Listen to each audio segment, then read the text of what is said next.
Ready?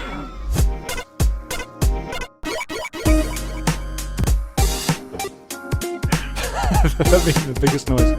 Welcome to Rhythm and Pixels, a video game music podcast, episode 20-1. We are your hosts. My name is Rob Nichols. And I'm Pernell. Every week we listen to great video game music from the past, in the present, and the future. And yes. I was trying to remember because every time I start talking, you say in all timelines. And I'm like, that's right. I was like, I got it right there. We got it. I have decades on the mind, so Yeah. I'm just I'm in a specific timeline right now. You're in a yeah. Which timeline are you in? Like, how's this going to go? Well, I'm in the present one because I've been entrenched in trying to get, information down regarding number ones of decades. Like, today. Like your top game of the decades, top music of the decade. Mm-hmm. Yeah, wow. So Spotify recently did a list. They do it every year typically, where they say, what are your number one listened to products over the course of the year, because it just tracks all of your listens and stuff, which is kind of cool. But as a result, it gets you to get all reflective and stuff. But then this year they went a little one step further, and it was like, here's all your best music and artists for the decade, and they broke down what genres you've listened to the most of and all that. And apparently my number one genre is newgaze. Something I've never heard of until today. It's like poppin' music. They just made up their own genres, right? Pretty much. That's funny. And then my number one band was Biss, which got me nostalgic, because I've been listening to those guys since 2002. Wow. If that's your number one band, then you're still listening to them. Yeah. They dropped off the planet for a decade, and then they just released a new album this year, and it's a popper. Then there's Wild Honey, and of course then the Falcom sound team popped up in there somewhere. Yeah, I saw that. That was good to see. But then my number one band of the overall decade has been No Joy, which is a band that more people should check out. They're a fantastic group. I think they're out of California. Is that shoegaze? They do dream poppy type stuff, but okay. they're weird. You introduced me to the School of the Seven Bells, which is dream pop. Yes. Is it dream pop? Yeah, they do dream pop. Because I love them. I love them so much. Yeah, but I've been going through this list of music all day, just getting reflective on it, and then I realized I still have to do my list of games for the decade and of the year, which is convenient since it's going to roll into the show too anyway. So it's like kill two birds with one stone. Yeah, we'll have to have an episode of best games of the year. One will be best games of the year, and then the next one will be best games of the decade. Of the decade, right? Yes, right. So that's gonna be hard. That's gonna be very hard. Well, let's be honest here. If you had to speculate, how many games would you say you've played this decade? Ooh, that came out this decade. Not many. Yeah, I got a feeling it won't be too tough for you. Like Street Fighter, the latest one, 5. Yeah. And, yeah. DDR, one of them. Because you don't even play DDR. Technically, you play Stepmania, so it's like the concept. Konami doesn't speak to me, Pernell. Yeah, so they just don't do it anymore. So you'll be just you'll. I got this. It's going to be an interesting experiment to see, because I bet that's partly why I want to do it. Because I'm gonna start listing my favorite tracks of 1990. Yeah, I can do that. Yeah, there you go. When I was in my teens playing video games all the time. Yeah, I can do that. Not a problem. Yeah, pre-2010, I played a lot more. Now it's going to be whereas in my case now, I play more games now than ever, but I have less time than I've ever had in my life. So it's what are you going to do here? It's okay, well, clearly the answer is really sit down with a pad and paper and just scroll. Yeah, there's just the first ones that come to your mind, and then you're going to have to start moving them around. Oh, yeah. And then do it again the next day, just in case you missed any, and then start moving those around. That's tough. Also, Wikipedia. Wikipedia is surprisingly good at kind of logging and listing releases throughout the years. Right. So it misses some of the more indie stuff, but I feel like I can probably do a deep dive onto my game library and spot that stuff. And it does end up being a good, almost like a database resource, if not just for, it's not always going to be the most accurate information, but at least it's out there, so you can be, okay, that's what that is. Exactly. Okay. But we should first tell our listeners that this is a Patreon exclusive live streamed episode. So, this is a normal episode. obviously you're listening to it. But if you are a Patreon member, then you get access to seeing us record this episode live. Indeed. And there's some visual gags that are going to happen that you're just not going to get. And gross shirts. Very disgusting shirts. Yeah, and us wearing our disgusting clothes. He's not wearing disgusting. He's got a sweater vest on and a button-up shirt.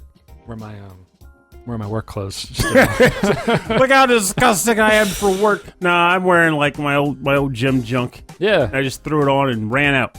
Are those new shorts? No. Okay, I thought they were. Nothing's new. All this is old. I understand. Ancient. I have the same thing going on. That's why my closet doesn't smell that great.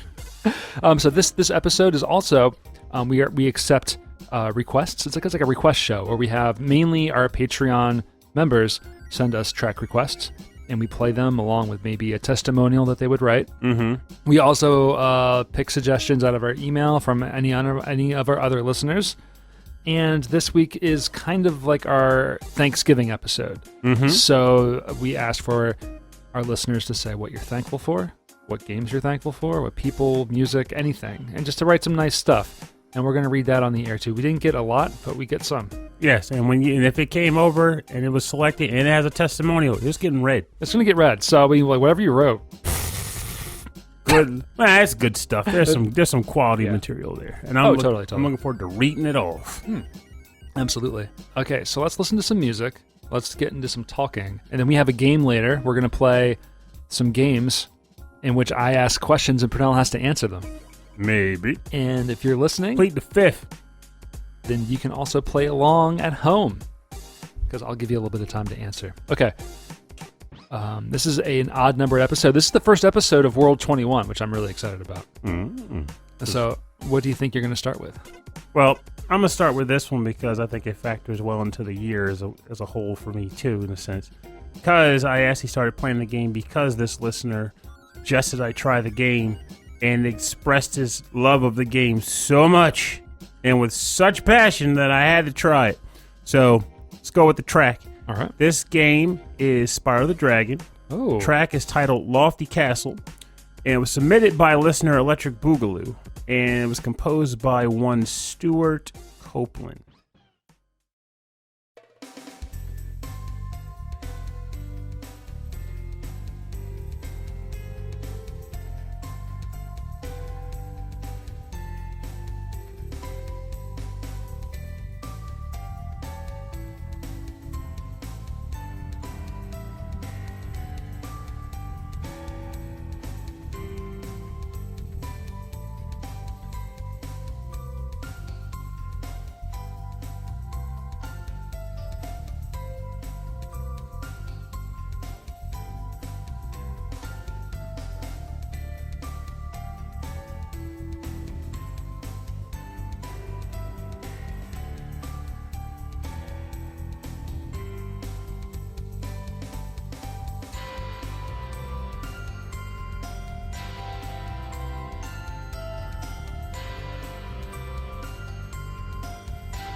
Welcome back.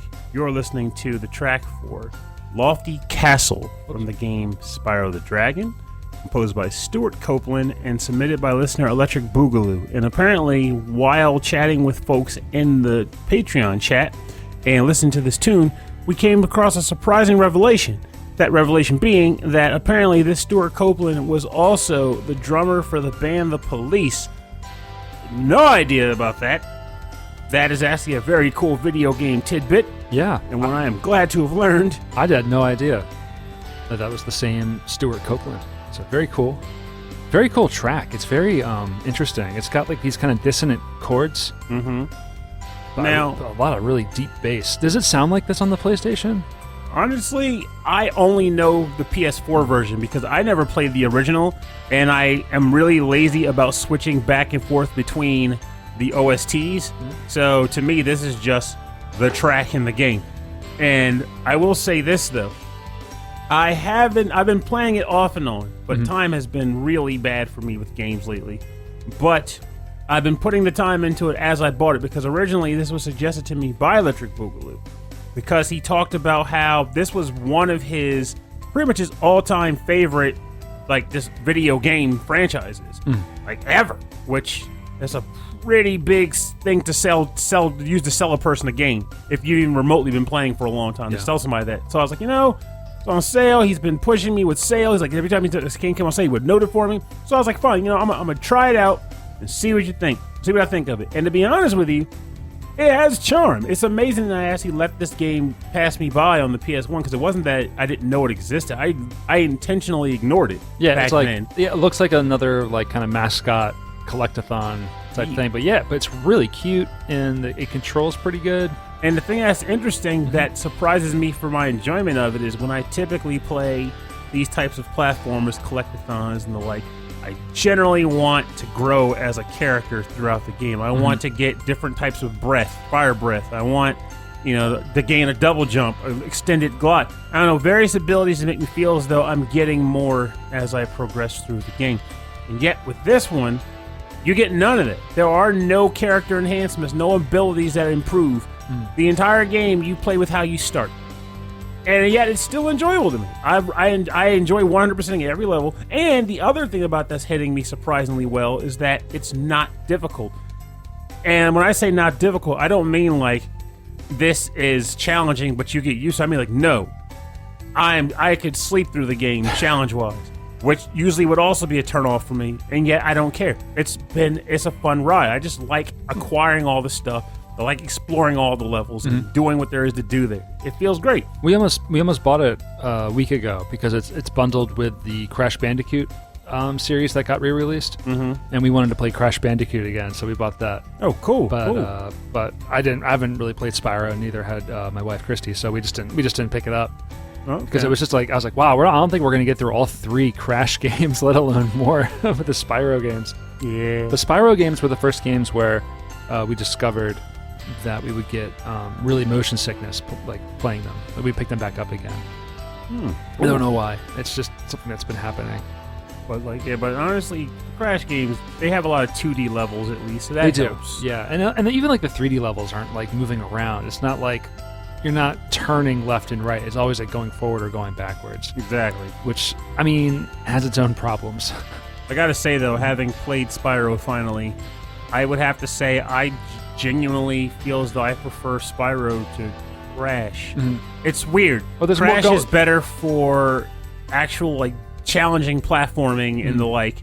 But Spyro has the exploration element. I was gonna say like you got more. You can move around like more directions and stuff, right? Yeah. And with Crash, is the real joy of a Crash game typically shows up in the latter half of the game when everything starts to get like all the platforming becomes much tighter, and you're trying to get all the gems to find all the secret zones and stuff. That's when and everything becomes more challenging. That's when that hits. Whereas Spyro, since it's generally easily the entire game, it's just a consistent feeling that comes from it. So that's nice. The look of it, and is it like Nights into Dreams at all? Which one? The way the Spyro? Yeah. Yes and no. So no in the basis of the main game, but there are bonus levels in the games. I think it's 1 per world, and those bonus levels have you getting free flight, and your goal is typically to fulfill a series of objectives, such as in Nights into Dreams. No, in Spyro. Okay. And you're flying through a series of objectives, whether it be chase this vehicle or collect all these doodads or ignite all the lights. So you have this freeform motion. You can do loop-de-loops and spins and all that jazz, and you're running around trying to accomplish things. Similar to how Nights and Dreams is, but the only difference being back in the day, Nights was fake 3D. Right. So you could only fly around on a course, like a 2D path. So you couldn't have this freeform motion, but gameplay-wise, it still had the sense of fly through all the cones and collect, bash into the nightmare. Yeah, I just didn't have the experience with Nights into Dreams. So yeah, Nights and Dreams is a good game. I still need to play through the Wii game because I remember playing the original Wii game at a friend's house in Chicago, and while we were kind of ragging on it because the controls were not the best, and the voice acting was kind of cheesy, it still had charm in it, and the level design I thought was great. So I still found myself enjoying it despite the critical press that was kind of hampering down on it. It deserved more than it got. Journey of Dreams did. And I'll harp that till the cows come home. Well, my first track is going to come from listener and Patreon member Stephen Miller. Not the drummer from The Police. No. He is he's the Police's second drummer. Oh, there we go. Yeah. There we go. They had multiple drummers. Stephen Miller, this is from the game Legend of Dragoon for the Sony PlayStation. This is Boss Battle 1, composed by Takeo Miratsu.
Boss Battle 1 in the game Legend of Dragoon for the Sony PlayStation.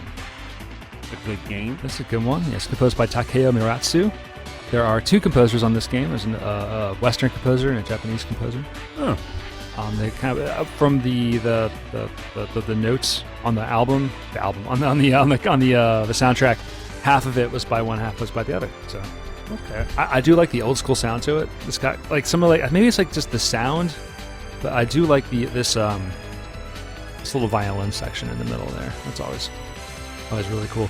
I've never played Legend of Dragoon either. I've seen a lot about it, and it's got I feel like this game has more of a like people talk about it more. I think it's more of a shared experience. I kind of wish he wrote a testimonial about this track because I always like to hear people's impressions and takes on Legend of Dragoon because the game itself is very divisive, I personally think. Or did he write a testimony about it? He wrote, not about the game. That's till the end. That's better for the end. Oh, it's for the end? Okay, we'll save for the end. Okay, we'll save that one. But as far as the game itself goes, it's an interesting mechanic. Like it tears a lot of people in the middle. It's split between them because the combat in this game is timing focused in addition to how the timing is done. So normally you might think of Mario RPG where timing is done by, when Mario hits the guy, you press the button again and you get a little bit extra damage. Okay, like it works. Like the gun sword in Final Fantasy VIII. Yeah, same logic. Legend of Dragoon, however, it's a series of timed presses that are initiated based off of a square that spirals in to line up with another square that's sitting at the middle. So you start out with one attack, and it's the square scrolls in. If it aligns with the inner square, you push the button, boom, you get a second attack, and you do more damage. But as you get further into the game and you get stronger and stronger, your combos get longer, and the actual square moves faster. Oh, okay. So it becomes a lot harder to do those combo attacks, but they're not optional. You kind of need to get those in because you need that damage output to beat late-game monsters. So it becomes a rather brutal task of nailing those combos every character and pulling it off. I honestly enjoyed it. I got used to it. I played a lot of rhythm games, so it was totally fine by me. Yeah, that sounds like something like RPGs, rhythm games, Purnell, like you're in the middle of that Venn diagram. But with that said, it still made you very angry when you screwed one up. And I honestly would screw up quite a few, especially towards the later ends of the spectrum. But all in all, I mean, it also had one of the most bizarre summons I've ever seen in a freaking game. I'm realizing, I've realized this just a minute ago, that this whole time I thought this was Panzer Dragoon and not Legend of Dragoon. No. I'm like, oh, no. Which is more of like a live, like a action-y. Yeah, Panzer Dragoon is an actual, like a rail shooter. Like a rail shooter, right? Yeah, 3D rail shooter on the not on the PlayStation, but on Saturn, on the Saturn and Xbox original. Okay. Man, I was confused. But this one is an RPG. Actually, it's not even a JRPG. I think this was actually a Western one, but someone in the chat can confirm that for me. It's been a while, but I'm pretty sure this was a Western RPG. And like I said, I was one of the people that was able to deal with it. I thought it worked. I'm sad it didn't get a sequel. Is that something that people like really had a problem with then? Yeah, that aspect of it. And if I remember correctly, it was also fairly linear. Fairly linear. So like there was no like wandering around and finding super bonus stuff. There were secrets you could find in progress. Right. But once you got past the that point in the plot, that was it. There was no going back to get it. So it's it's an interesting thing there. But I don't think there's a whole lot wrong with linearity. And with linear stuff in games. I kind of like it varies. A story being told in that direction. But being able to do more. Maybe that speaks to the success of like the writers and the producers of the game, that people want to spend more time in that world. Well, there are a variety of elements that factor into if it being good or bad or not. Like if there's a straight plot, the gameplay is excellent, and there's little to no chance of missing something or screwing something up. That's great. That's that style of game. The problem is when you make something linear, you can't go backwards. You have cryptic secret items and objectives. And then you bar something further into the game behind whether you did something 4 chapters ago that you had no cues to do. Like that kind of thing irks the living daylights out of me. It sounded like you had something specific in mind when you were talking like that. Yeah, there's a number of games like that. Tales of Destiny, like the Tales games are notorious for that nonsense. Where they'll have a quest where you have to do a certain thing at certain points within the game. There's nothing indicating that you're supposed to do it. You literally have to go out of your way to perform each of those steps. And if you miss even one of them, you are going to miss out on something cool later in the game, which is almost an excuse to say, hey, we want to sell these strategy guides or something. I don't freaking... It's bad design. Yeah, but those games have a huge following still. Oh, yeah. The games are still fun. It doesn't make them any more irksome when you miss something. I've put whole games down because of that. All right, so let's get on to your second track. Okie dokie. The second track is going to come from listener the Dude. Das Dude, yes. Mr. Dude. Mr. Do. Mr. Do. Mr. Do. This comes from the game Sonic Spinball on the Sega Genesis. And the track title is The Toxic Cage level. This is the first stage in the game, and it's composed by Howard Drossin. That's a great. I love this song. That's one of my favorite songs.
You're listening to the Toxic Caves theme from the game Sonic Spinball, released on the Sega Genesis and composed by Howard Drossin, submitted by listener Das Dude. Excellent selection of a track. Excellent person. And before I go rambling about the track itself and all the random goodness that comes with it, let's read off the testimonial that he submitted to go along with the track. He says, I grew up on the Sega Genesis. Sonic has always been my boy, and I'll defend him no matter how bad his games get. And they get pretty bad sometimes. Spoiler alert. That being said, I loved Sonic Spinball growing up, and Toxic Caves is the first stage from the game. That I never beat. Still though, this song! I love listening to this song, and I'd still go back and play Sonic Spinball to this very day. You are not alone in having not beaten the Toxic Caves. I know way more people who have not gotten past this level than not. I played through the entire game. Was it easy? Not even close. Yeah, I remember renting this and getting stuck. Yeah, it's tough. And it's a weird concept too, because the game itself, I remember thinking it was short back in the day because there's only 4 stages on it. And yet, with that said, it took me quite a few hours to get through those 4 stages. It was the Toxic Caves, the Lava Machine. The machine was the 4th stage. The 3rd one was the one I'm having trouble remembering. It was like an electric level, a lot of electricity. Like this game came out at a time where I don't know if I was playing less or if I was focused on other games, so I just don't remember it as well. Like, it's like they thought, okay, you liked the casino zone in Sonic 2? That's like a whole game that's just pinball. But the thing about it was, at least to me, that's a genius idea. Like, the concept of Sonic Spinball was genius. Yeah, I spent more time on those stages, like in Sonic 2 and Sonic 3, than like anywhere else. I would just go back and forth on those stages. Yeah, so to make a whole game where the objectives actually mattered as opposed to getting rings to just get more lives, like, there was some quality there. The problem that Sonic Spinball had, which is, I believe, why a lot of people never finished it, was that the controls were very wonky when you were controlling Sonic. Like, if you were just doing hit the ball in this direction, I think that was good enough. But when you were trying to finesse Sonic, or when you were trying to actually run him back and forth on the platforming sections and have him jump into sections, forget it. You were struggling. It was like they got the physics right for like a pinball movement, but then because he could actually move around, he didn't have the actual Sonic physics. They weren't bouncing back and forth between the two. Yeah, it was a very challenging ordeal. Yeah, very different, very unique game. But I can also tell you, if you haven't listened to the rest of this OST, Das Dude, the rest of it is also very good. Yeah, it's amazing. The entire OST for this is solid, I think. So, I recommend going back to it. Put down Sweet Coatin' 2 for 5 minutes. I'm teasing, but I'm also not. Put down Sweet Coatin' 2 for a bit. Boot this bad boy back up and see if a little bit of extra age and time has gotten you a little bit more, adapt to pulling this off. I think you could do it. Well, you know what, Pernell? This is good game show music. What do you think? Sure. All right, so we're going to do it. We are going to get into a game that we call Kirby Jeopardy. Kirby-epardy. So this is, essentially, it is Jeopardy. But it's with all Kirby. So it's going to be Jeopardy rules. Okay. So mainly, the category is Kirby characters and enemies. Okay. All right. So hopefully I got them all right. Like I didn't I used the Wikipedia a lot. Okay. But I tried to make sure that they weren't like, a lot of these characters weren't only in one game. And if they were, I tried to give you some clues on that. All right. So, are you ready? This little blue friend licks his enemies, first appearing in Kirby's Dream Land 2. I'm already going to miss that one because I just know it's that stupid jelly thing. Wait, he's a friend? Yeah, it's that stupid goo. Yeah. What is Gooey? So I didn't know his name was Gooey. I just knew he was a goo. His name is Gooey. That's a dumb name. That's a pretty bad name. He becomes a friend in the 3rd game. The 2nd one, I don't know what he does there. Because in the 2nd game, you only have the 3 friends. You have Kine, Koo, and Rick. He shows up in the 3rd one, but now I'm wondering what he does in the 2nd. Anyway, what's the next question? It's over. What am I about to say? That's weird. A basic enemy that sometimes floats with a parasol has a name that walks like a duck. Waddle Dee. Waddle I'm Dee. sorry. Who is Waddle Dee? Who is Waddle Dee? See, I got my Kirby's. All right. The owner of Quilty Square just asked his brothers Chase and Loomis. Oh, you're getting that weird freaking like sub Kirby lore. If it ain't a monster, I don't know. Who the heck is Chase and Loomis? All right, can you get it based on the clues? The owner of Quilty Square just asked his brothers Shay and Loomis. Who is Blanky? It's Dom Wool from Woolly World. Oh, I've never played Epic Yarn, which is Epic funny 'cause I Yarn. do have it. I've never played it. That's my excuse for missing it. Oh, okay. Similar to Meta Knight, this character flutters into battle on wings. On wings, On wings. Kirby enemy Yes. who can fly. That's not Meta Knight. Yes. That's that bird. Hold on. Meta Knight and Dinah. Who is Dinah? Dang it.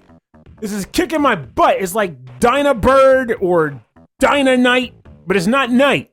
He's in the Kirby Superstar. He's a dumb bird. I left my game notes at work, but all I have are the answers. Kirby Dinah Blank. I'm going with that. It's like Dinah Knight or Dinah Bird. It's Morpho Who Knight. the heck? No. Who the heck? No. Look at him. He's Morpho Knight. Hey, oh, dang, Morpho. Who is Morpho Knight? He doesn't exist. You made him up. No, I did not. You made that guy up. He's in my fan fiction. Yeah, he's in someone's fan fiction. In the anime, this character was cut into Lolo and Lala as punishment for their peaceful beliefs. Oh, the friggin' anime too? And also, what that guy talking about? Got cut into Lolo and Lala. They were always separate people. Who wrote the anime? So in the anime, Here's my answer. Who is Jerkface? this character was cut into Lolo and Lala as punishment for their peaceful beliefs. Who is Jerkface? It's Lola. What nonsense? Lola is... Newsflash, Lola's not real. It's not canon. She is not canon. That does not count. Lolo and Lala came from one of the first HAL Lab games. And then for the first Kirby game, they threw them in there as bosses, but they called them like Lo and La because that makes sense. Lola's fake. I guess they need to come up with some weird lore for Kirby. I guess so. I thought maybe you knew because I was like, oh, that's new. That's interesting trivia. All right. He's an icy blue walrus who has recurring appearances as a mini-boss. He has a name? Who is Tusco? Tusco. I think you're I probably... know who you're talking about, though. He has suspenders. He's a cool freaking walrus who wears suspenders, and he usually gives you the ice power when you beat him. He's a mini boss, yeah. His name is Frosty. Mr. Frosty. I love that little He's so bugger. cute. Isn't he cute? Until you eat him, Until you eat him. he's delicious. All right, I think there's one or two more. Here we go. A two-word name. No, we got to stop on this. No, they're the same characters, though. Admittedly, they are different in the sense that the lore is there. But Lolo and Lala were put into Kirby in the sense that, hey, it's the same company, HAL Labs. Right, They yeah. wanted to inject them into Kirby. Right. But then once Kirby got bigger, they gave them more of a characterization. So then they became like, Lolo and La. So But they're the same people. At some point in the anime, it gets pretty dramatic. Right? They get sliced with a knife. All right, so this one is a two-word name for the cute elephant who grants the throw ability and sometimes the suplex. Jesus, Kirby. There's a lot in this Kirby stuff. I just know enemies and what they give you. Mm-hmm. I love how somebody in the chat did say Bronto Bird, because that is the name of an enemy. Actually, he has wings. Bronto Bird is the flying angry face thing. I remember Bronto Bird. I don't know who this guy is. There's an elephant. It's a two-word name for the cute elephant who grants the throw ability and sometimes the suplex. I don't know. Trunk packing. I don't know. Trunk pack. Who is Trunk Witch? Who's Fan? I know. He has Fan. all these things have names. Man, where would you even learn the names? You play Kirby, you see an elephant, and you eat him. Yeah. There's no. Here comes Fan. I guess you it's better like- start fighting. I guess like you have to read the manual to know their names. I guess I thought this would be not as bad. All right. This large rodent likes to steal chests from Kirby, first appearing in Squeak Squad. I do remember him. But again, another case of I only knew the Squeak Squad, not the mouse's name. But I will say, who is that rodent with a red cape and a Robin Hood complex? Because that's what I got. I don't know his name. Red Cape, who is Whoa. Trick question. Storo. No. Go back to the question. That is such a trick question. First of all, go back, right? Get to the dealy wop, because that's a trick question. The Squeak Squad has multiple mice members in it. So, all right, this large rodent likes to steal chests. Large rodent. I'll give you that. Large rodent. Fine, I'll give you that. But there's multiple Squeak Squad members. They're all rodents. I didn't think this would make you so angry. Oh, it's Kirby. It's gonna make me angry. Also, I gotta agree with Mr. Booth here. Trunkwitch is a better name than Fan. Trunkwitch. Let's all call him Trunkwitch from now on, because that's a fantastic name. Oh my God, so Scarfy is. This is getting funny. So Scarfy is the angry flying face dude. Bronto. So which one is Bronto Burt? Is Bronto Burt the what? No, because the single eye is Waddle Doo. Oh my God, Kirby! We'll have to look it up. Kirby, thank you for playing. Yes, you lose. This thing. No, Kirby. We will not be seeing you in Final Jeopardy. I've played so many Kirby games in my life. All I know is there are things that Kirby eats. I never knew half of them even had names. It's just, here's this thing, consume it. I thought you were going to ask me this, like, what power-up does this enemy give you? Or what stage has, I don't know, grapefruit on the trees? Do you mean questions that you would know the answers to? Yes. Not what elephant is late for work and is trying. I thought you would know this stuff. Like, it would just be, like, in your brain somewhere. Like, oh, I was right then. Bronto Burt is the pink guy with bird wings, but he's got an angry face. Like, Bronto Burt always looks mad. That's the Squeak Squad? No. Okay, first of all, I never knew there was a game called Squeak Squad. It sounds weird. Yeah, it was Kirby Squeak Squad was on the DS. It was the first traditional Kirby game on there, because the one before that was Canvas Curse. Bronto Burt, the angry guy, the pink guy with bird wings, but he looks angry a lot. Oh. And then Waddle Doo is the freaking single giant eye-faced thing. I don't know what they were thinking there. There's just a lot of crazy Kirby enemies. Yeah. Also, the character design in Kirby is crazy. Like, it's always cute, but also a little strange. Very precious. Very precious. Favorite copy ability? That's a hard question. There's so many. So what's your favorite copy ability? I have multiples, to be honest with you. Well, Fan gives you the suplex. Yeah, that's a cool ability, but it's not as fun as some of the other ones. Like, I like the UFO, of course, is genuinely fun. I do enjoy the Whip Kirby, which was in one of the later games. The refrigerator, God, if I could do copy paste ability, the refrigerator and the Swiss Army knife were great.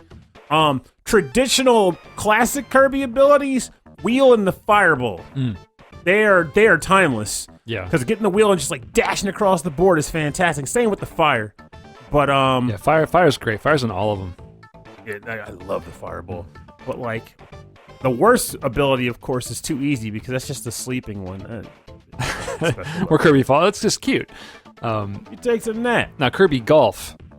I think we discovered the best power up was the rock, because you could just plant like wherever you had to be. Oh yeah, rock is really good for precision in that game. Yeah, that was. Tornado is good for finessing. Mm-hmm. Fireball is too risky to be considered a best ability. Yeah, and then the big super jump is just not helpful. It can be. It's just.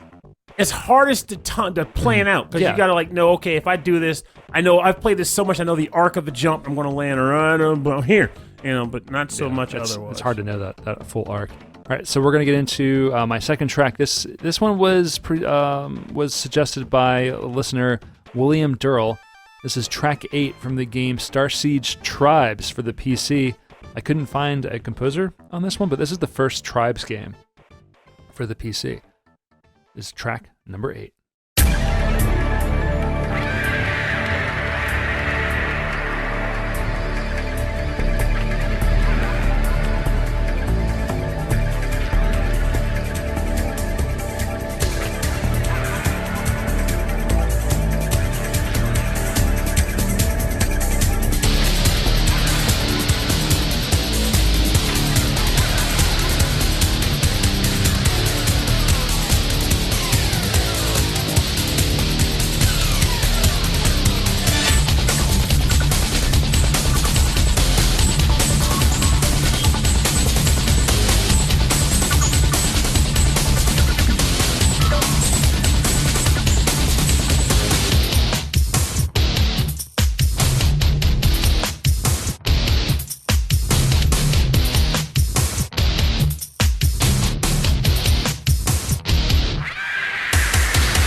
This is track 8 from the game Starsiege Tribes for the PC, composed by Unknown, and this was suggested by listener William Durrell.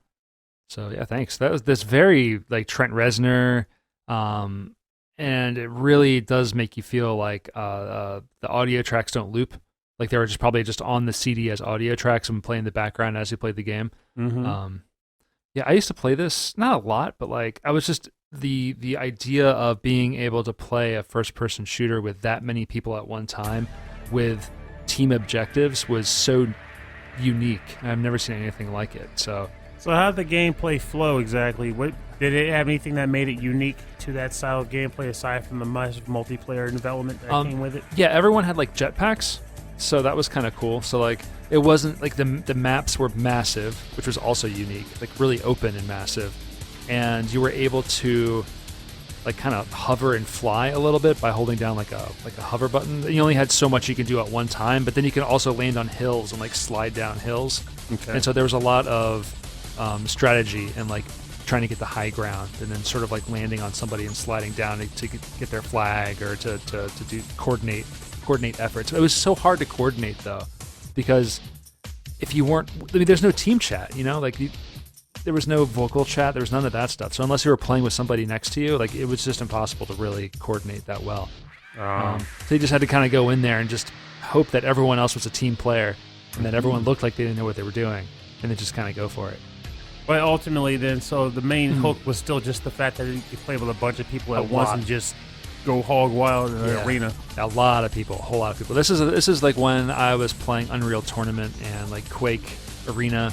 So, you know, there's those sorts of like close-quartered, long hallways, maybe 4 or 6 people at a time.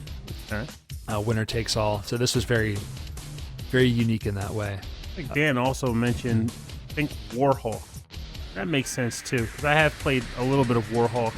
Warhawk, for those who don't know, it was a PS3 game, if I recall correctly, and it was sort of also a massive multiplayer game. But unlike like Fortnites and such, this was a dogfighting game. Oh, so you could jump into an arena of dogfighting planes and lose your marbles, blasting other guys out of the sky. It was a fantastic and fun game to play. That's cool. Another example of a game that I kind of wish Sony took more time with. I think it was a Sony licensed. I think it was Sony produced game. Well, I wish they went harder with that and brought it back up in this era, because PS3, they were still working the kinks out of what their online would ultimately become with the PS4. Right. So I don't think it actually got the true shake it should have gotten. If it came out now, though, I think it would be very popular and it would do very well. Was it because did it just play? Was it very really competitive, like the way it played, or was it just really unique in that it was actual like, you know, planes, like dogfighting planes? I'd say it was both, because I feel like even now it's not all that often you come across a genuinely good dogfighting game. So to have that coupled with a game that has voice chat and a massive multiplayer appeal, I thought it was a fantastic title. You could get pretty darn aggressive in it too. So it was solid. I'm trying to think of like any other, like, I never really played like any of those flight sim type games, or like this fight like Ace Combat or this dogfighting type games. My only experience was like as an import Gundam game or a Robotech game I played on the Sega Dreamcast, where like you could turn from the plane into the half plane, half robot into the robot. But like it would always be one-on-one against the computer, and you would start out in the plane and you would just immediately overshoot them because you were going way too fast. Then you'd fly right past them, and then you turn into a robot and you were just miles away, and it would take forever to get back to like try to fight them. So I would imagine like on a large scale with lots of players, it's probably really exciting. Yeah.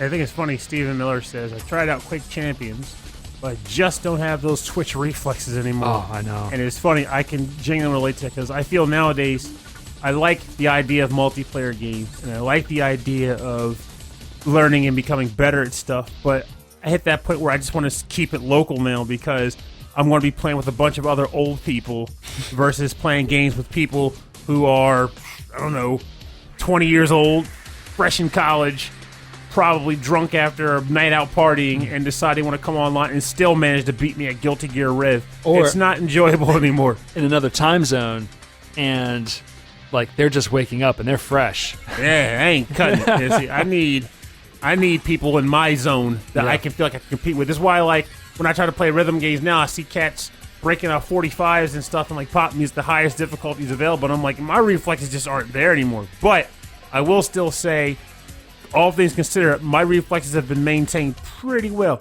And probably also worth pinging here too, because this is just a goofy thing to mention. I actually just reviewed a game where the entire concept of it was a reflex training game. That was their premise. Train your reflexes to get better. I've seen them. I've seen those things advertised like way back in the old Xbox 360 indie arcade, where it's like a first-person shooter training game to like train your reflexes and train your accuracy. So you actually did it. Yeah, this game is called Stretch Arcade. It was it's like a circle, like think of it like a circle where orbs coming into it trying to reach the center, and each orb that's floating into the center has a button associated with it. And you have to hit that button, and once you do, a light will leave it and go to another button that's going inward, which will display what its button is, and you have to kind of just boom, boom, boom, boom, boom, like knock them all out before they crush the center square. Okay, that sounds kind of frantic and fun. It's frantic, and I feel like it's fun. I don't know. It's a mixed bag, because it gets old fast. And as I was saying on when I did the review, I was like, I almost would rather play a music game that has a similar focus because at least I have the music to kind of encourage me to keep going, get better, keep going. Get in my better. mind, I just assumed there was music to go along with the rhythm. Nope, no. You're just pressing buttons. Like there's no beat you're keeping up with or anything. There's no I want to do the wacky pop stage. It's just I'm gonna do this level where the letters show up faster. Like it's. But if you're solely looking to practice Twitch reflexes, I actually wonder if it would be effective for folks. Like it's a cheap enough game to try too. I wonder. And I'd be curious to know like the results too. Like if it actually improved like their game in other games. So look into it, Stephen Miller, because that could be your way back into Quake Champions. He can become the Quake champion. Mm-hmm. King Quaker. King Quaker. King of the Quakers. All right, so now we are on to your final track of the night. Okie dokie. This track comes from listener The Last Rican, and the track title is the Team Yell theme. This comes from the game recently released, Pokemon Sword and Shield for the Nintendo Switch. I have no idea who composed it, but I could probably dig it up before we return from our commercial break. Did I type this right? I thought it was Team Yell. It is. Okay, I started to think it was Team Y'all. Like the Bumpkin team. No, I mean I don't know. Like maybe Pokemon's a weird world. There's a lot of there's a countryside. You start in the countryside, right? You have to. I mean that's where Pokemon are always in the tall grass. Yeah. Come on, Team Y'all.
Hello, welcome back. You're listening to the Team Yell theme from the game Pokemon Sword and Shield on the Nintendo Switch, recently released and submitted by listener The Last Rican.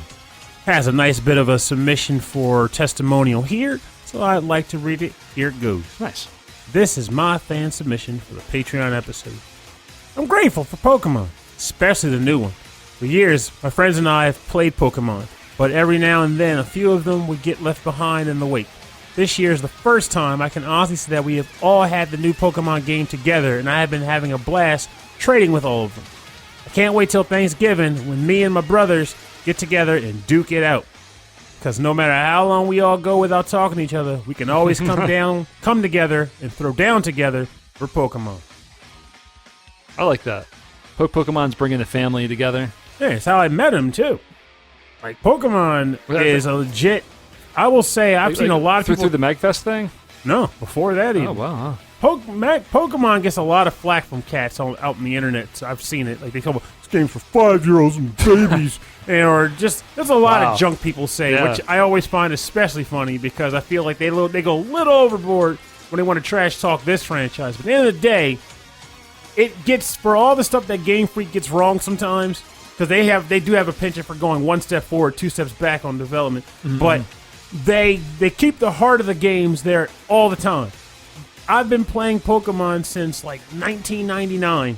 Yeah. And I have never gotten tired of the simple concept of taking a monster out in the field, beating the crap out of another monster, throwing a ball at him, and then making him fight his brethren and then some. It's just fun. Now, like, while you're doing that, are you getting the joy just from the gameplay of that and progressing and leveling up the guys, or are you getting a lot more of the joy because while you're doing it, you're thinking about how you're going to use those Pokemon in a multiplayer battle? Both. So initially, for me anyway, I can't speak for everybody, but initially, when you play a Pokemon game, this honestly ends up being regardless of whether or not I spoiled it for myself. There's that joy of coming on a route, hitting into a battle, and seeing a guy you've never seen before. Oh, crap! I gotta catch wherever the heck that is. So then you fight it, and then you catch it, and then you're leveling it up, and you're waiting to see what new moves it's going to pick up. Is it a move that's new for that Pokemon? Is it a move that you didn't expect it to get? And then as you start learning the moves, you're starting to wonder, how can I piece these together to make this Pokemon viable? And then another Pokemon shows up, and then you catch it, and then you have 6 Pokemon, and then the 7th guy shows up. Does he have a place here, or does he have to go into the box and wait an indefinite amount of time? Does he go in the Pokemon computer? Yes, he might. He just might. Sit there and go dormant for a while. But then once you get through the entire game and you've beaten the champion or whatever, because there's always a champion, right? Then you get to the point where now you're kind of figure out, okay, now I got to figure out how to beat the tar out of my friends. Yeah. But now they're not AI in the game anymore. These guys are going to know how to come up with character teams that use quirks and various like gimmicks. So the playing your friends doesn't come until after the single player. For me, always. Like, I don't even bother really care. Like, this year's different lately because when I do the MagFest teams, I have to think I have a team together. I have to have a team put together by Friday. So, I'm already in that boat. It's so interesting to me because that was my experience when I played Pokemon in 1999. Like, that's what the last time I really played was Pokemon Red on my Game Boy. And I finished the game before I went and, like, started challenging my friends at work. Yeah, because you want that full feel because I wanted to have like stronger level characters. You know, things weren't leveled out, so I wanted to make sure that my Charmander or my Charizard was like level 60 or 70. And there's also just something to be said about having free reign of the land, which you typically have by the end of the game. Yep. So you can just sit there with a pen and paper and go, who will fit?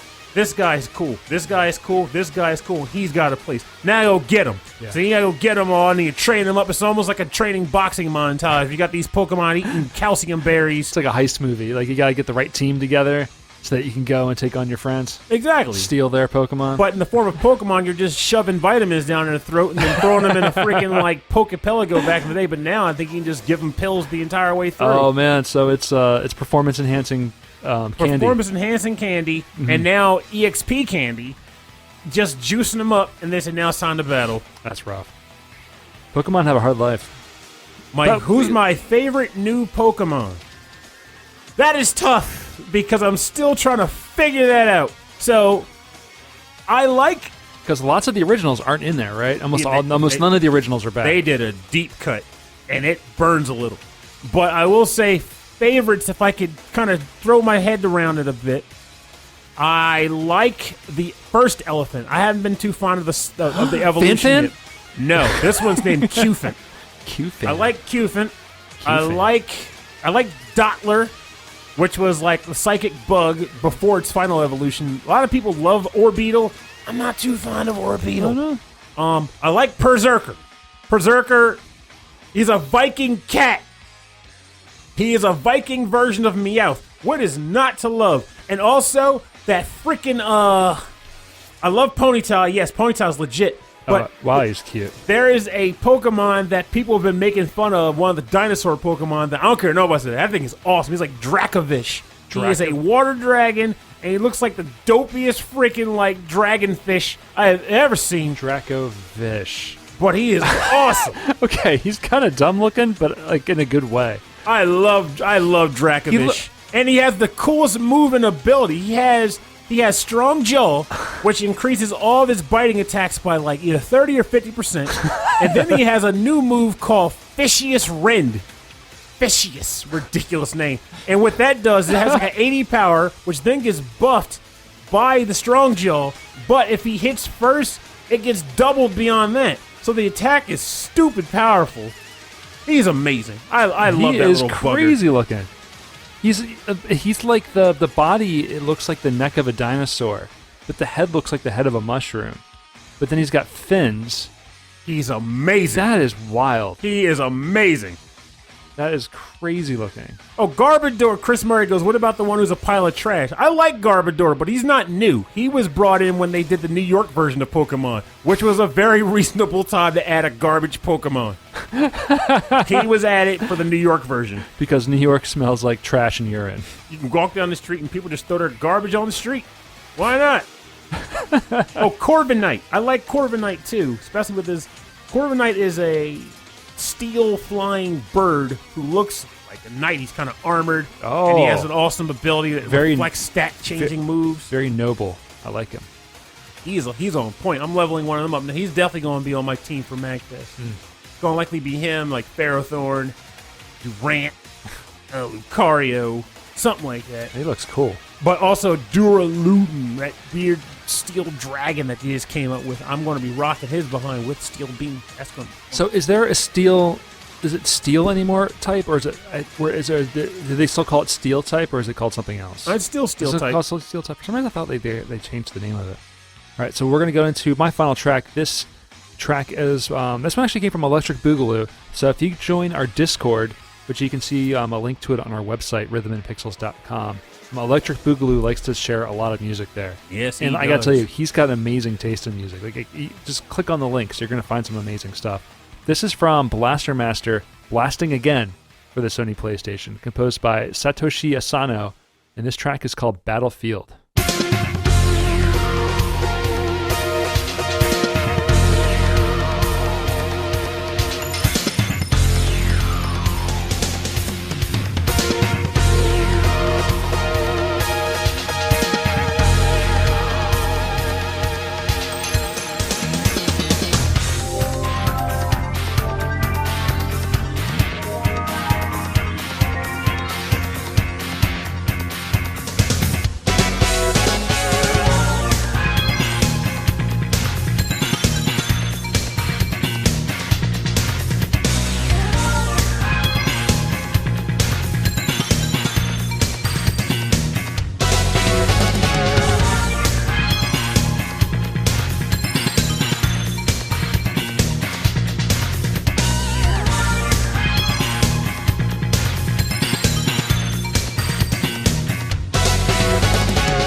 This is the track Battlefield from the game Blaster Master Blasting Again. From the game Blaster Master Blasting Again. There's a lot of blasting. For the Sony PlayStation, composed by Satoshi Asano, and this was suggested by Electric Boogaloo in our Discord server. And I love how you kind of get that stage 1-1 sound from the original Blaster Master. Yeah, it's actually stretched throughout there at different intervals, and it definitely ekes through just enough that hits the nostalgia bites. Yeah, it's like little hints of it, and then between all those hints is the bass the bass guitar just going. I do like so that good. one of the listeners made a comment regarding said, "Yeah, Electric Boogaloo is awesome. He is a stalwart of the community, right there with Carlito and the Messenger," and that's true. Though I'm going to put this out there as a call.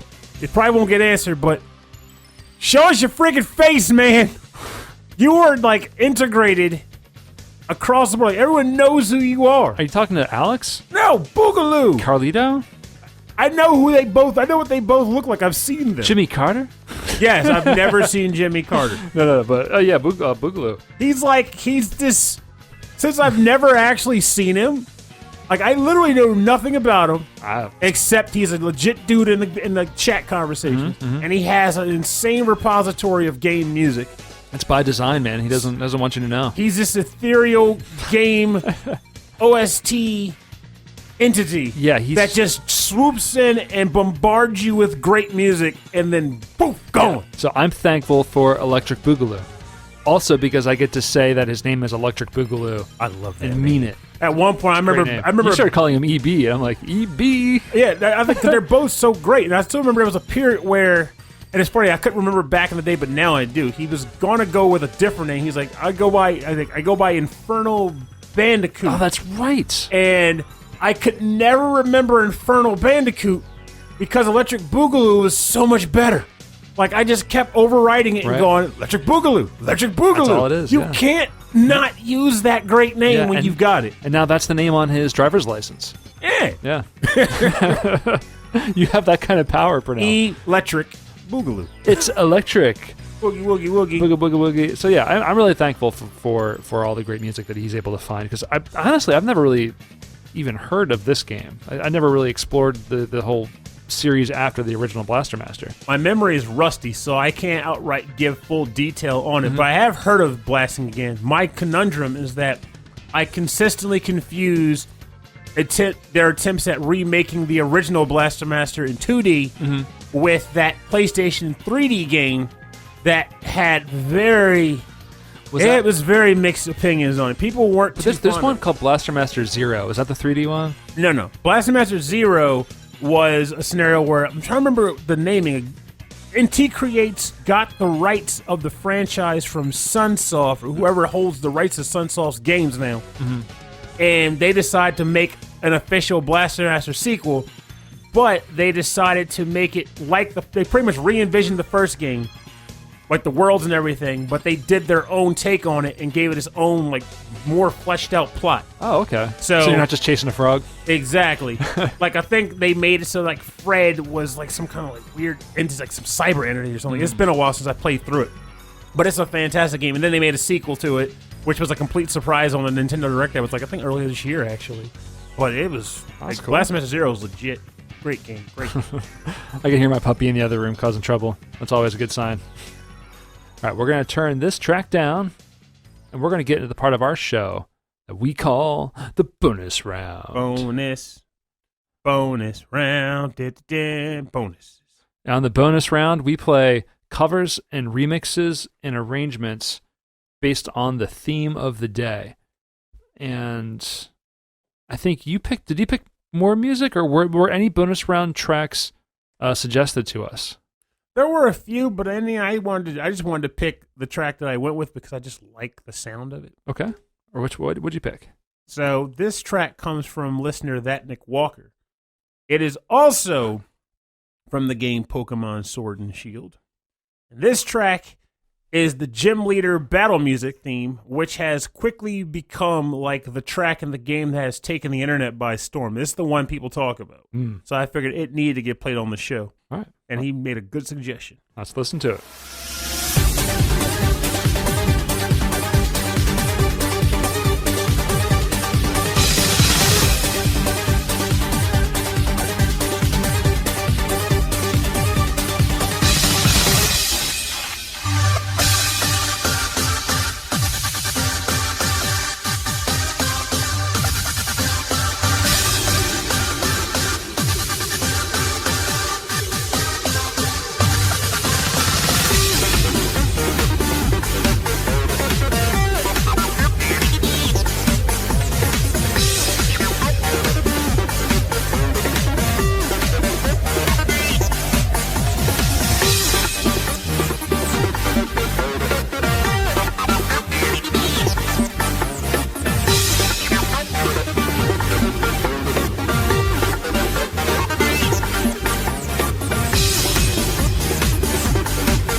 Oh, so I was right about that at least a little bit. He said it was way before YouTube. Like, I knew it wasn't 90s crazy. Flash. Right. So this is not the hamster dance we're listening to. Now, this track here is not the hamster dance. This is the gym leader battle theme from Pokemon Sword and Shield, composed by Go Ichinose and submitted by listener that Nick Walker. So this track, I think it's partly because it has a very dance club-esque vibe to it that results in people liking it so much. But people have been talking it up. It's been like, this track is the standout for Pokemon Sword and Shield. And thus far, I can kind of agree with that because it took a while for it to grow on me, but it's actually got no point now when I do get to the best. I'm always like, Is it like just stuck in your head now that like you're expecting it to start? I expect it. Though Though it's funny, like the game itself has been a good time. I'm glad it has been. There was a lot of social commentary, controversy surrounding the game leading up to the release, but thankfully the game's final product has proven to be a great time to play. But one thing I love to joke about, and I'm going to mention it because of this track, is the gyms themselves. So in Pokemon Sword and Shield, Game Freak decided to change things up a bit. Now when you battle with Pokemon, you're not in a gym, you're in a stadium. So what happens is, the beginning of the game, a group of individuals get brought together to be considered gym challengers. So it's not just random individuals deciding to go. They have to get endorsements and stuff like a sport team would that's interesting. Be allowed to challenge the Pokemon gyms. So at that point, all these people now, it's only like 8 of them, I think. It wasn't a lot of people. They are now going around the world to challenge the gyms and get the badges to go into the final, major and minor leagues or whatever. Now, here's the rub.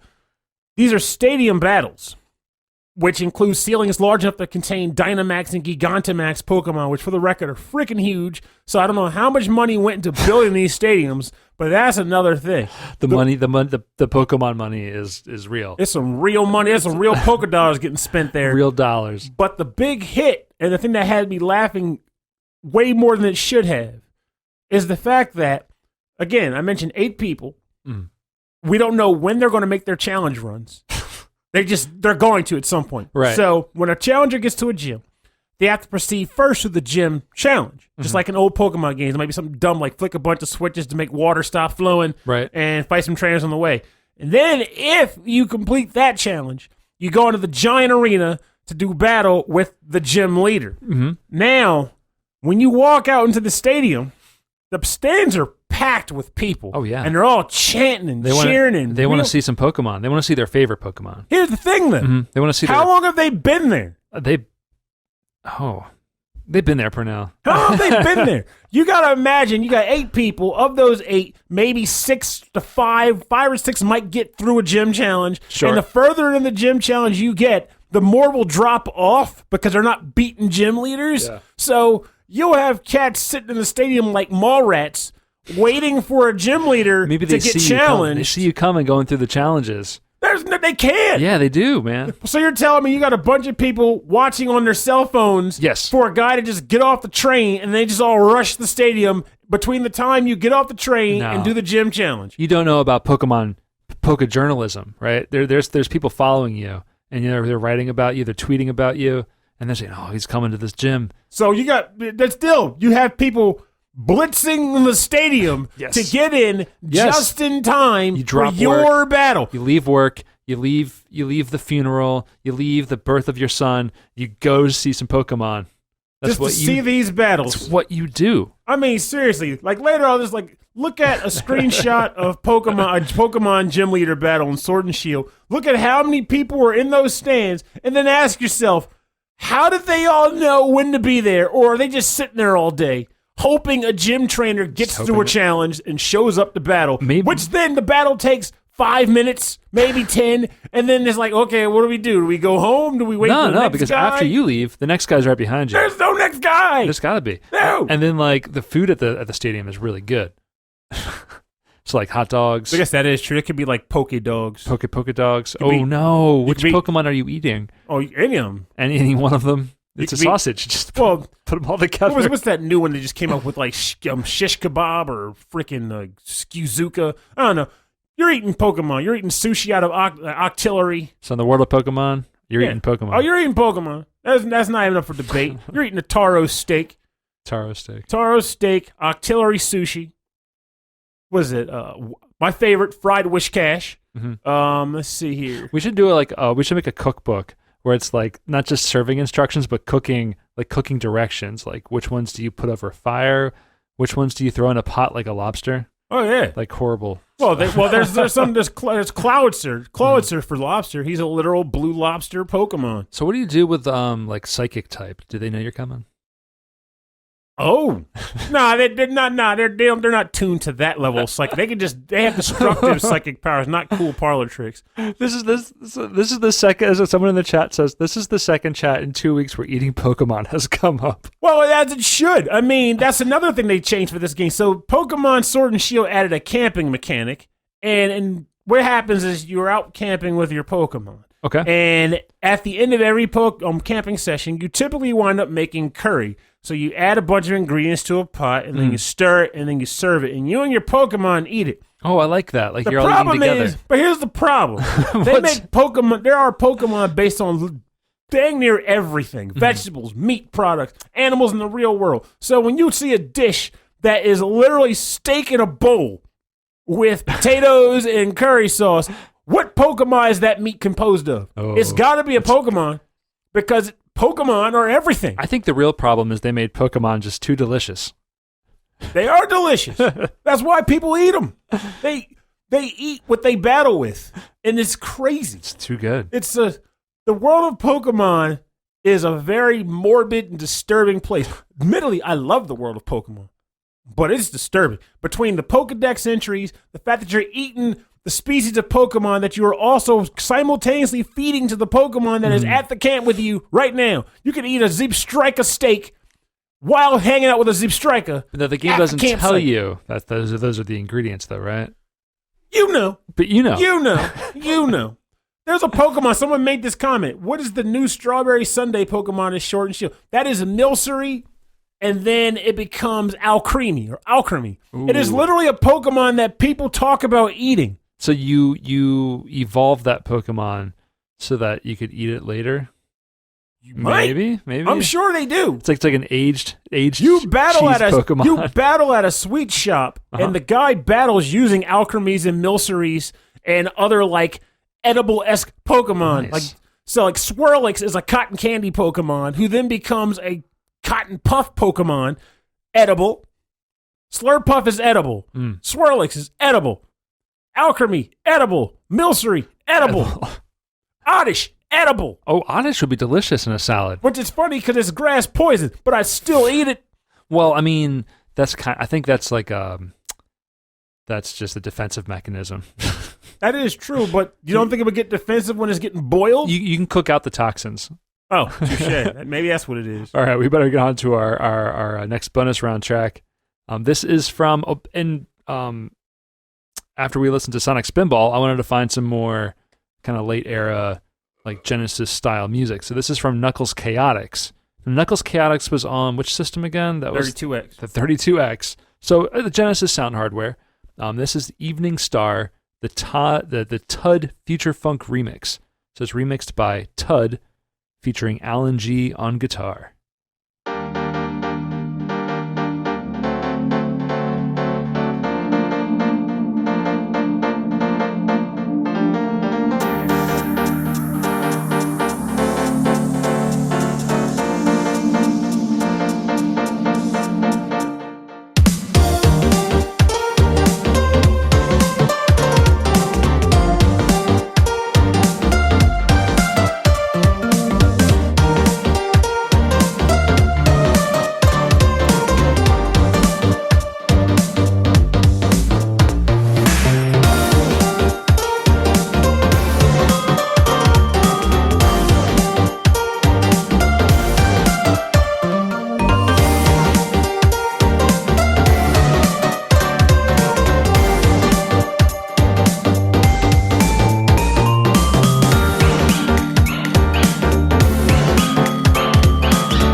we're back. That was Evening Star, the Tudd Future Funk remix from Knuckles Chaotix. Remixed by Tudd featuring Alan G on guitar. Man, that is a smooth track. It really was. So good. The music in that game is super smooth already. So, just that reimagining of those chords and that guitar, so good.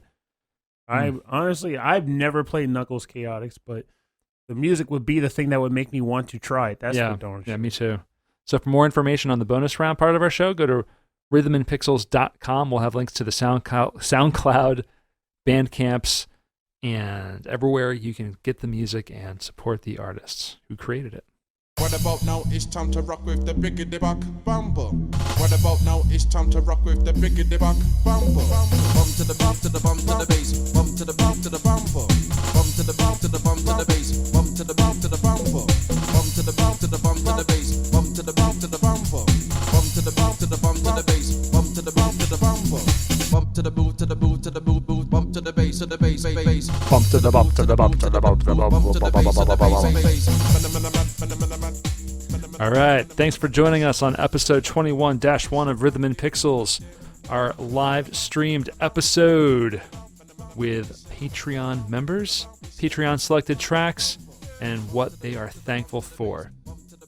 We are going out on the track title screen from the game Buck Bumble for the N64, which is very old school, which is very, very fun.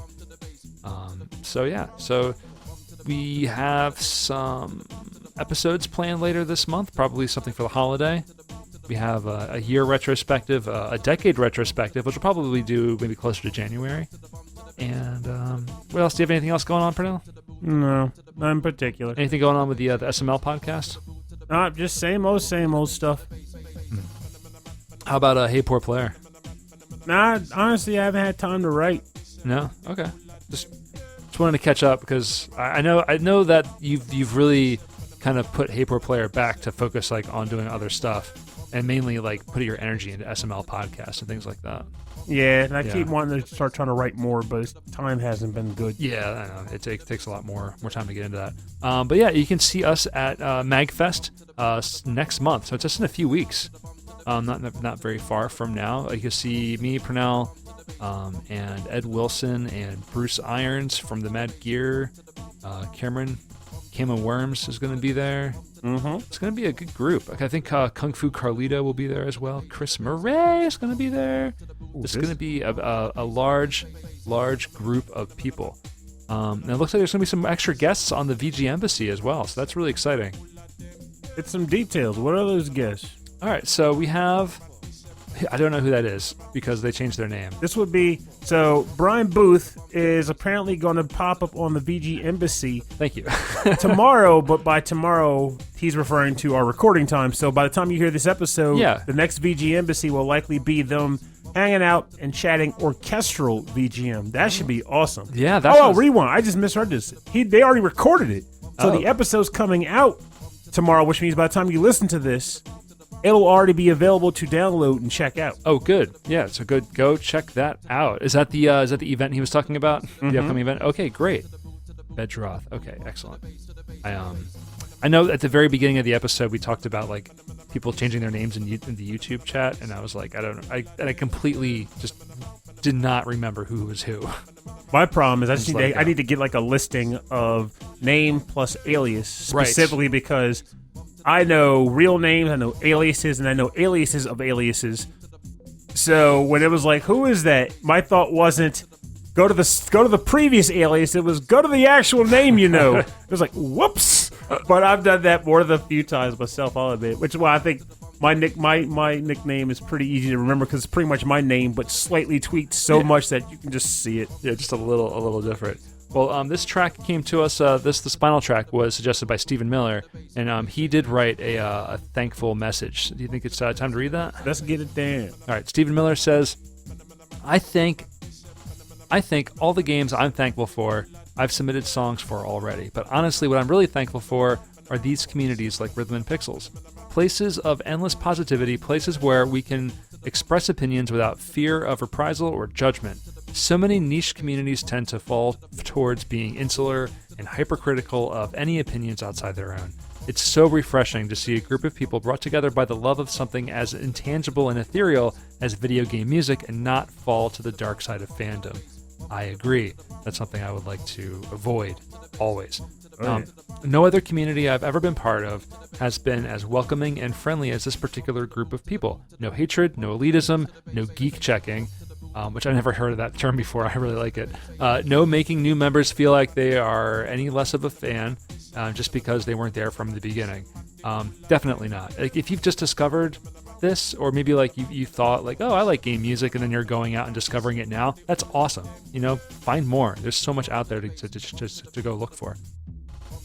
So in keeping with the theme of thankfulness, what I am honestly most thankful for is this podcast, this community, and most of all, the ability to express love of music with like-minded individuals. Cheers. Here's to that. Yes. That was honestly a nice thing to read when it came through, because it's so true. Like, there's an aspect to this community that it's just, I don't want to call it pure, because some of us drink and some of us have ridden their bikes into ravines and arm wrestled bears, all that crazy stuff. Right. We don't know everything about everybody. All that. Yeah. But just as far as how we each interact with each other, there's a nice positivity there. When someone accomplishes something, it's only congratulations. There's never, what about me? Oh, yeah. Why aren't I'm better than that? You don't get that. What you get is congratulations. Mm-hmm. That's awesome. Right. If someone's like, I need help with some information regarding some OSTs, recommendations, people jump off of trucks to get that information to you.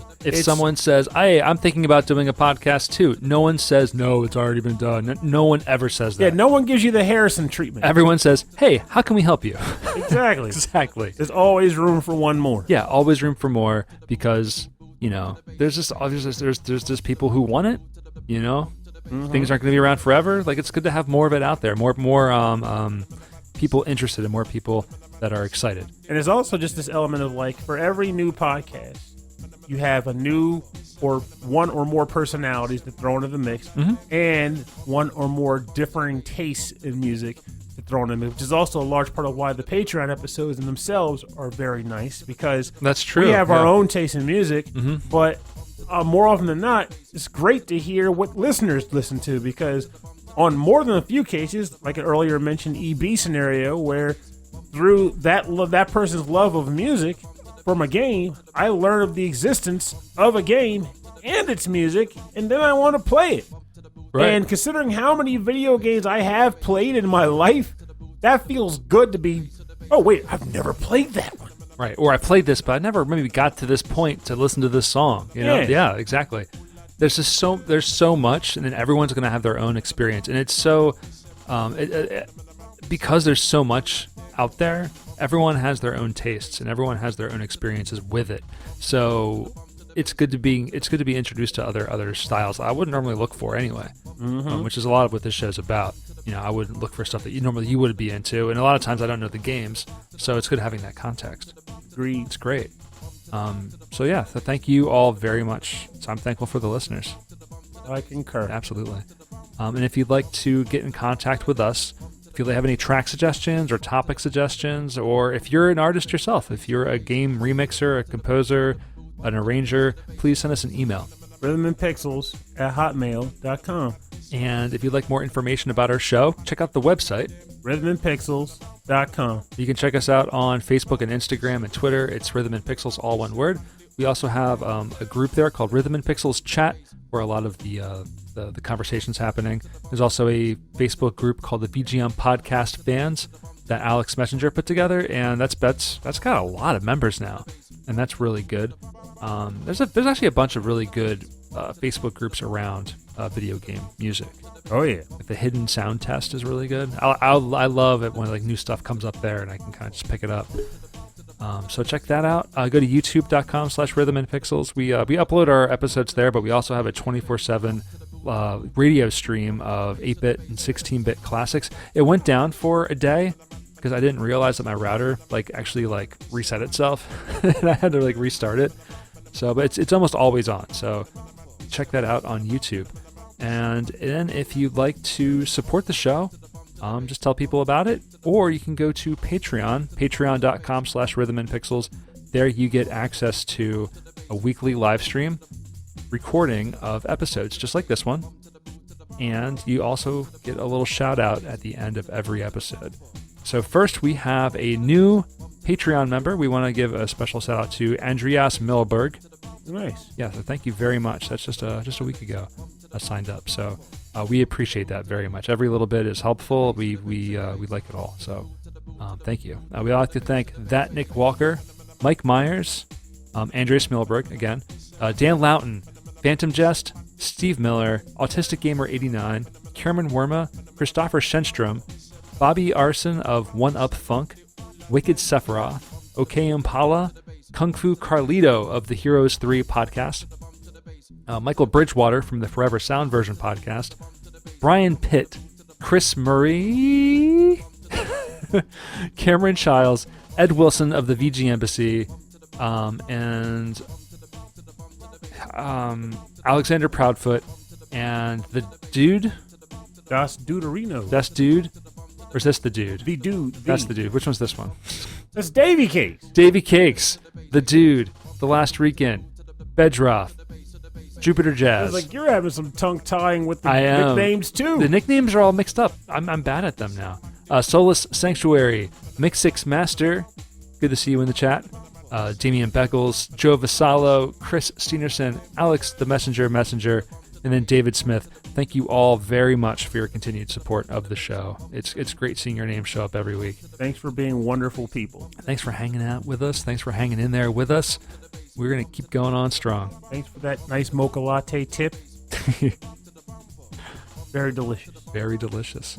All right, so if we got anything else to talk about, I think it's time to say goodnight to everybody. Thanks for listening to Rhythm and Pixels. My name is Rob Nichols. And I'm Pernell. Thanks for listening. We'll see you next week. And remember, life is rough and can be rough anyway. So typically, to kind of lay off, get the edge off a bit, it's good to find something that you take a passion in and you get enjoyment out of.